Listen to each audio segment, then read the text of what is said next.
دا فدی مسله و فدی هغې ته ویل چې یو بنده روجې ونه نیسي او دې یو کس وي روجې ونه نیسي او دې داسې بوډا وي چې دې دا روجې نشي نیسلی دې ته شیخ الباني ویلی شي یا ځوان وي کشر وي خو داسې بیماري ورته لاحق شوي وي چې د هغې نه د ده د روغېدو امید نه وي ډاکټر ورته ویلي چې بس دې سره ته روجې کیسه دې ختمه ده چې سم ډاکټر ورته ویلي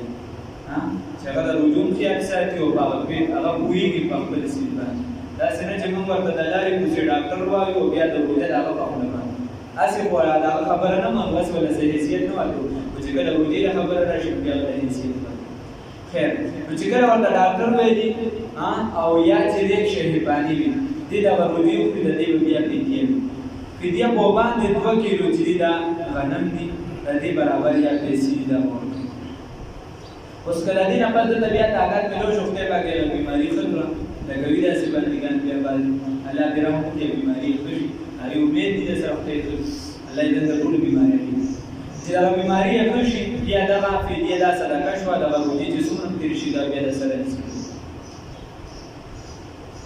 اوس د چا په غاړه باندې قضا روژې پاتې دي یا منځونه پاتې دي یا زکات پاتې دي قضا روژې پاتې دي منځونه پاتې دي زکات پاتې دي دی وفات کېدو د وصیت وکړه چې بهی زما دومره روژې دي یا دومره منځونه دي یا زکات دي دعوت دي نو چې کله کفن دفن د ده وشي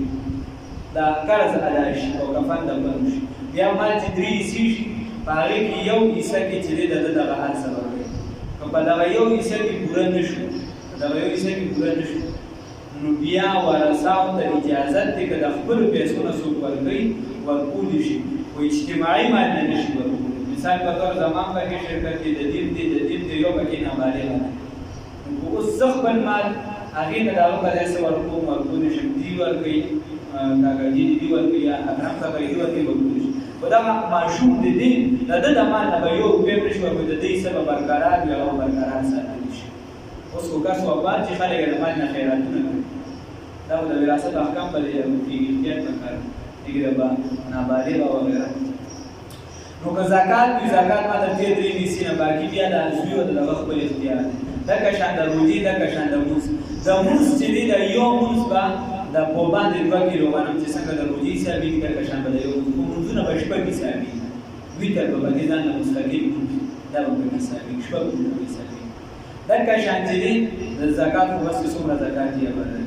او لکه شان روژه چې په باندې 2 کیلو اوس که یو کس وصیت ونه کړه ځان له طرف ځان ته طرف یې ونه کړه نو دا که یو کس ورکوي نو ښه خبره ده خو د زکات متعلق دا مسله ده چې زکات د سره نه کېږي اوس که خدای ویله په دغه نجات ورکوي نو ورکوي خو د زکات که دا ورپسې وروسته ورکوه بیا مکه زکات د سره نه کېږي که خدای پاک او د رحم کیسه ځان نه بیا رحم نه کیسه راوړو ځان نه خو دلته شان د نورو کې خدای پاک یې معامله خلاصه کړه دې کې معمولي د هغې نه خدای پاک یې معامله خلاصه کړه علما دې باره کې وایي چې تاسو ورکړئ ښه خبره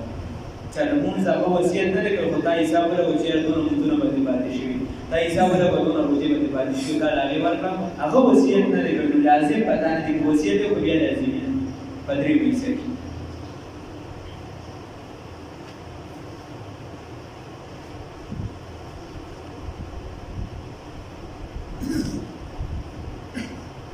اوس که یو کس وایي د نن بچې چې یاره د پلار نه مې روژې پاتې زور له روژې نیسي زور له مونځونه نو دا کیسه بیا نه چلېږي شریک د چا په ځای باندې روژې وغیره دا نشته لکه شان اوس وجو کې روژه ختمه شوه نابالغه واړه دي چې د 10 کالو شي څنګه چې ورته د مونځونو حکم کې لکه شان به پرې روژه نیسي روژه به پرې نیسي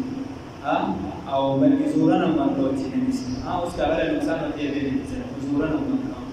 او که دغه روژه د ماته کړه نو په هغه قضا نشته یا نابالغ دی قضا کې نشته د دې وجه دا ده چې دې کله بلوغت ته رسي نو چې دې بیا روژه نه ماتوي ورنه د دې څومره اسانې روژې دي په دې کې نوجوان هلک کشران هلکان بیا روژې ماتوي تا ته د څه پته ده کاکا ته خو ویل چې ما سره پښیماني وکړه په دې کې بیا خلک روژې ماتوي دې ته کیسه راشي ایسی د ګاډي نه کوزېږي او ایسي د کیني په هغې کې ما روژه ماتي سفر کې نږدې سفر الله دې ماتوي وکړي نو دا د دې وجې چې دې دغه بلوغت ته رسي او نن سبا چونکې زمانه هم داسې ده نو چې دې بیا روژې نیسلی شي څه مسله ورته نه الله ربالعزت را باندې اسانتیا راولي او سبا به تقریبا انشاءالله بس اخري سبب کو دې بیا نشي څه وخت او دا خرچي کوم نه غلي خبرې